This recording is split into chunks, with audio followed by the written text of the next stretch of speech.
Let's learn about solubility products in this video. The contents of this video are the solubility of ionic compounds, saturated solutions, solubility products, and the related calculations. Let's start with the solubility of ionic compounds. Ionic compounds tends to be insoluble in non-polar solvents, but ionic compounds are soluble in water. Now, water is a polar solvent. That's why it stabilizes the separated ions. But some ionic compounds are very insoluble. For example, silver chloride, lead sulfate, and lead sulfide. But the ionic compounds which are soluble, for them also, even soluble ionic compounds have a limit as to how much of it can dissolve in the water. Only some limited ionic compounds have a good solubility.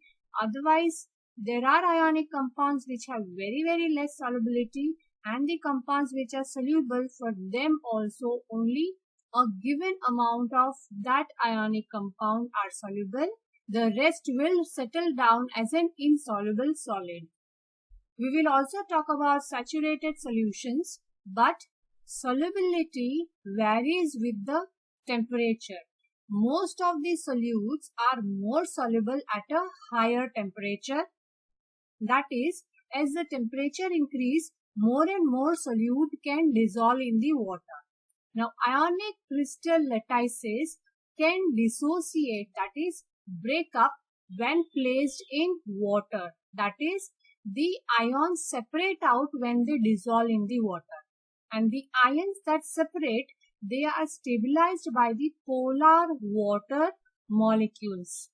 Now, let's understand this last point, that how does the ionic crystal lattices dissociate when they are placed in water.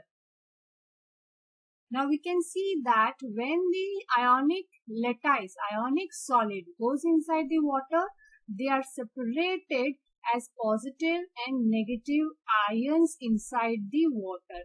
That is, they dissociate or break up in the water. Now when we say ions separate, they are stabilized by the polar water molecule. So let's understand that what do we mean by that.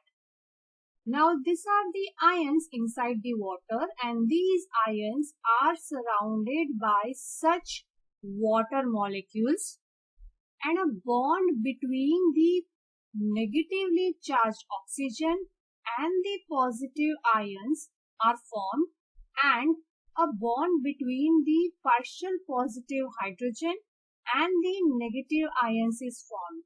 So this is how the separated ions in the water are stabilized by the polar water molecules. When we say polar water molecules, because oxygen have a partial negative charge and hydrogen are partial positive.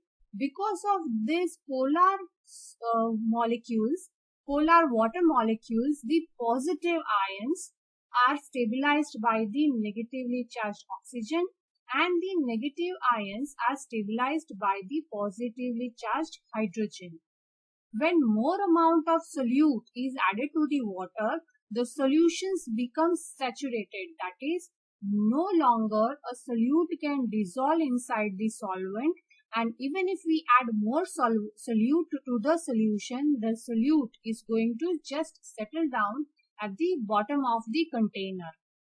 So eventually, no more solute dissolves even if the solute is added to the water solvent and the solution becomes saturated. So there is a limit to the concentration of ions in the solution. Now let's understand that when we say a saturated solution, what do we mean by it?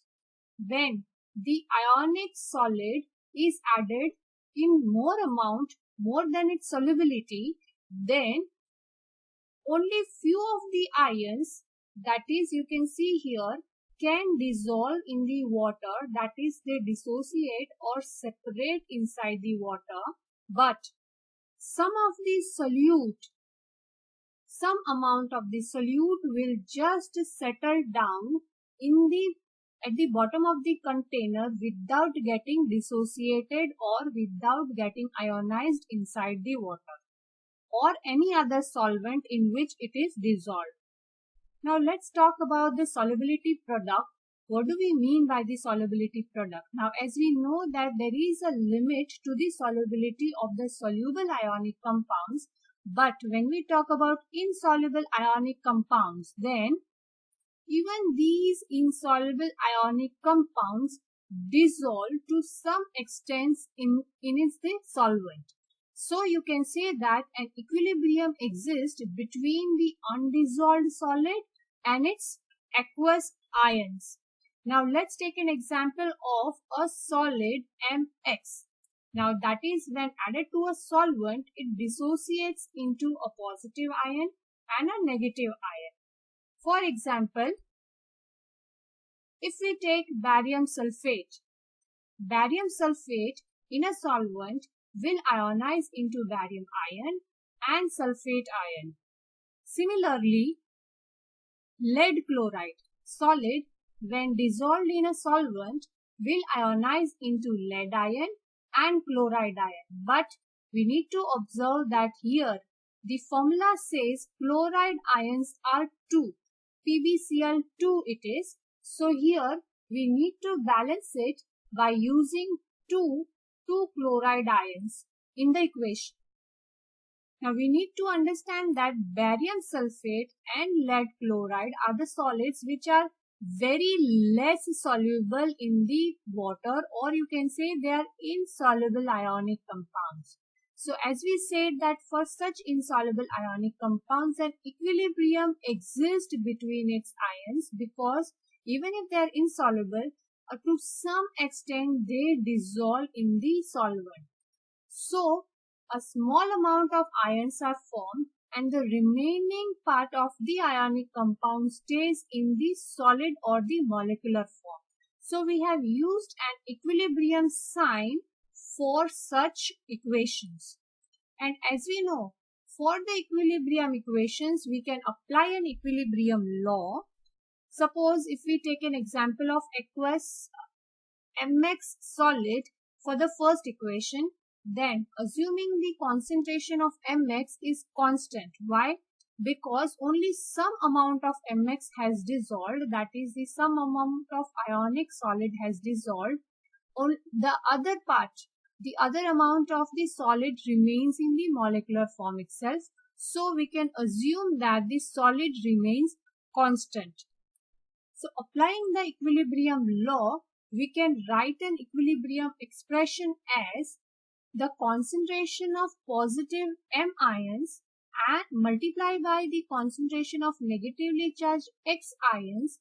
The product of these concentrations will be remaining constant, to which we have given the symbol Ksp and we call it as solubility product.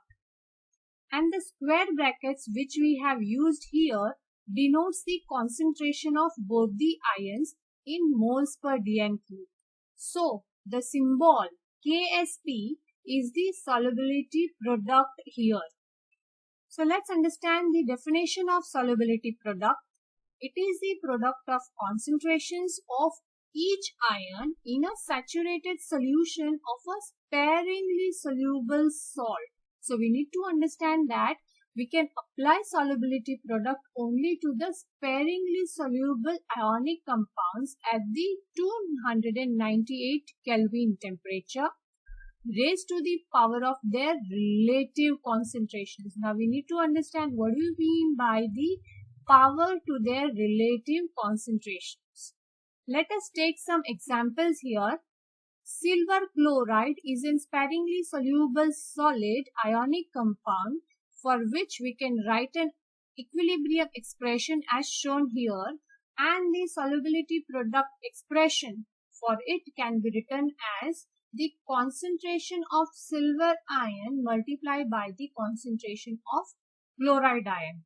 So the same we can write for barium sulfate also as Ksp equal to the product of the concentration of barium ions and the concentration of sulfate ions. But for lead chloride, we can see in the equilibrium equation that we have used 2 for the chloride ion because the formula says it is PbCl2. So for the constant solubility product, we have the product of lead ions multiplied by the concentration of chloride ions raised to the power of 2. So that's what we mean by raised to the power of their relative concentration. Here the concentration of chloride ion is double than the concentration of the lead ions. So we have used that relative concentration in the power. So we need to notice that the concentration of chloride ions is raised to the power of 2 because there are 2 chloride ions in the equation. And this applies to any of the ionic compound which is sparingly soluble. And so in the ionic product, the relative concentrations which are used here will be raised to the power in the expression of solubility product. Now next, let's see this with the help of some examples. For the solubility product, complete the equilibrium equation and write an expression for the KSP for lead sulfide. So you can pause this video and write an expression for the equilibrium equation and also the expression KSP, that is the solubility product expression. Now here the equilibrium equation for lead sulfide can be written as PbS gives the lead ion, that is Pb2 plus, and sulfide ion, that is S2 minus, in the aqueous form. Now we need to write the state form of the ions in aqueous and the state of the ionic compound as solid. You can try writing the KSP expression on your own, but let's see the answer here. KSP equal to the product of the concentration of lead ions and the concentration of sulfide ions. For this expression, it's very easy because we don't have any relative concentration for lead and sulfide. Next, let's try for iron hydroxide. You can write again the equilibrium equation and the KSP expression. Let's discuss it here. Iron hydroxide is FeOH twice in the equation.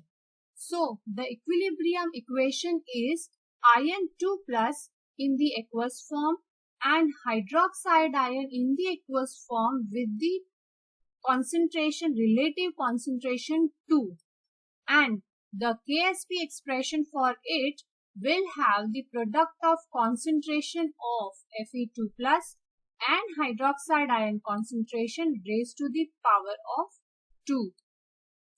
Next is iron hydroxide with 3, that is FeOH thrice.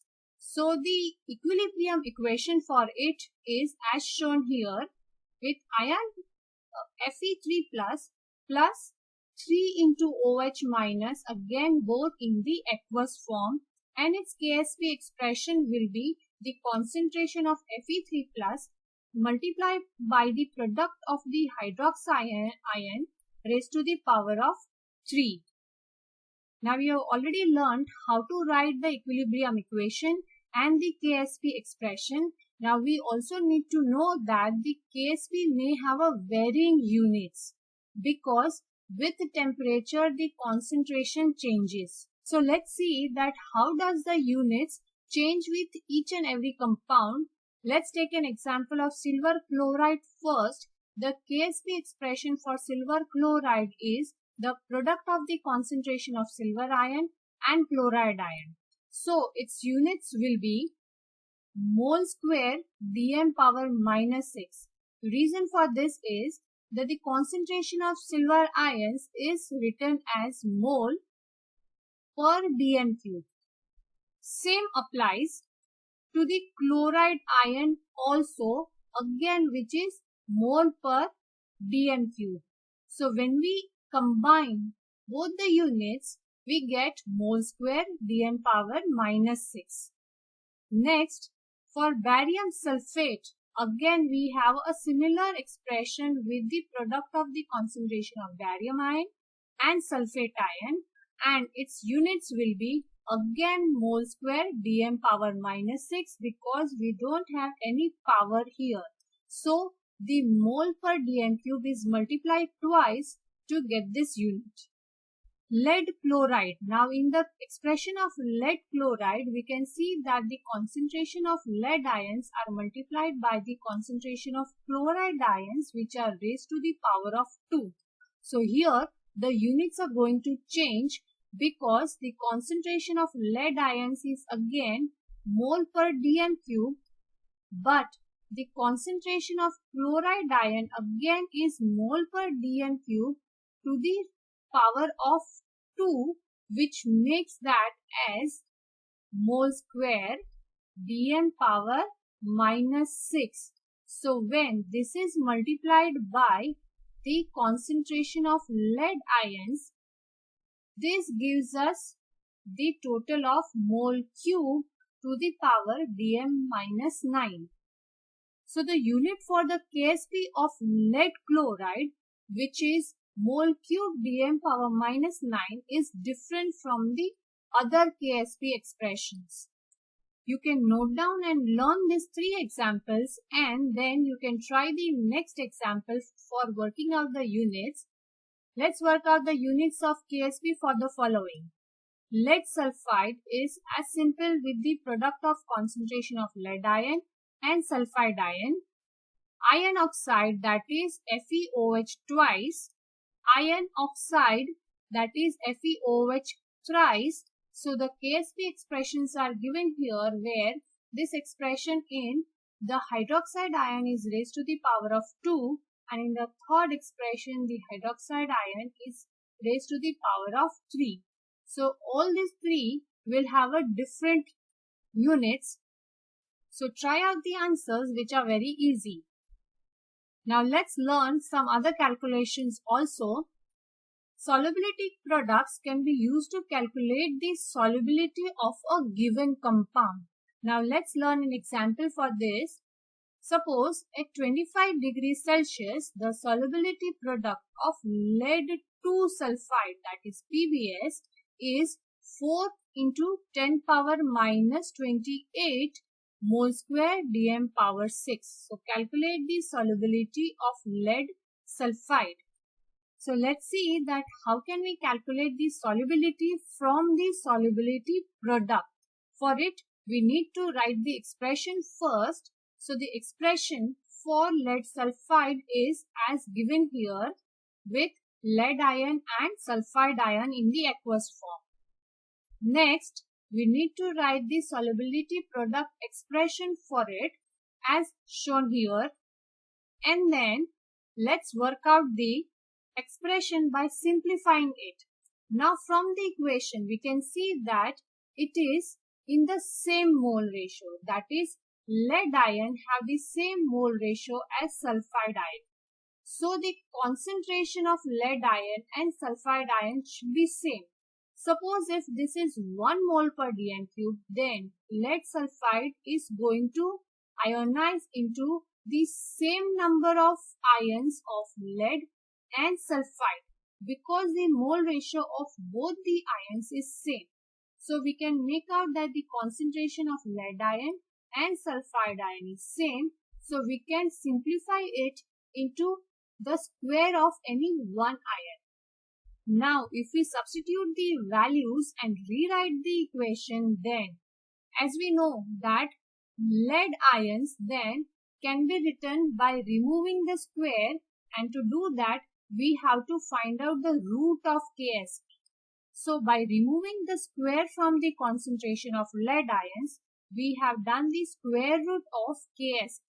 Now we know the value of KSP as 4 into 10 power minus 28. So substituting the value here in the expression, we get root of 4 into 10 power minus 28, which gives us the answer of 2 into 10 power minus 14 moles per dm cube. So this is the concentration of lead ion. Now as we know from the equation that whatever is the concentration of lead ion will be the solubility of lead sulfide, because only the moles which are present of the lead ions are soluble in the water. The remaining part is insoluble. So the concentration of lead ion or the concentration of sulfide ion in the solution will give us the solubility of lead sulfide. So the concentration of lead ion, that is 2 into 10 power minus 14, is the solubility of lead sulfide in moles per dm cube. But this solubility is in the unit of moles per dm cube. So if we want to find out the solubility in grams, then we need to multiply this, that is the solubility, with the MR of lead sulfide, that is molecular mass of lead sulfide, which is 239. So multiplying and substituting the values in the expression, we get the value as 5.78 into 10 power minus 12 grams per dm cube. So if we want the answer in moles per dm cube, we have this answer, and if you want an answer in grams, then this is our answer. So from the value of solubility product of any given compound, we can find out the solubility of that compound in either moles per dm cube or grams per dm cube by the given method, and substituting the values in the correct expression, we get the values. Let's try out another example. The solubility of ionic compound My at 25 degrees Celsius is given here in grams per dm cube. The relative mass of My, that is the molecular mass Mr, is 200. Now calculate the solubility product of the salt at 25 degrees Celsius. We can convert the unit grams per dm cube into moles per dm cube by dividing the solubility value with its molar mass, and the molar mass is given in the question as 200. So we are dividing the solubility 5 into 10 power minus 10, which is given here in the question, dividing it by its Mr, that is molecular mass 200. We get the answer as 2.5 into 10 power minus 10 moles per dm cube. To find out the solubility, we need to write the equation for this compound. So My gives M plus ion in aqueous form and Y minus ion in again aqueous form, and the expression for the solubility product can be written as the multiplication of concentration of M ions and the concentration of Y ions. Now if we change according to the equation, moles of M plus ions is equal to moles of Y minus ions, because again the relative ratio of both the ions is same. So that will give us the moles of the dissolved compound. So substituting these values in the KSP expression, we have the concentration of M ions as again 2.5 into 10 power minus 12, which we have obtained from the solubility of this question, and again the same value is for the Y minus ions also. So again multiplying the same value, we get an answer as 6.25 into 10 power minus 24 mole square dm power minus 6, which is the value of the solubility product. So this is how we can calculate the solubility product from the solubility of any given ionic compound. For that, we need to write an expression first, finding out the relative concentration of both the ions. We can find out the moles of dissolved ions, which can be substituted in the KSP expressions to find out the KSP value.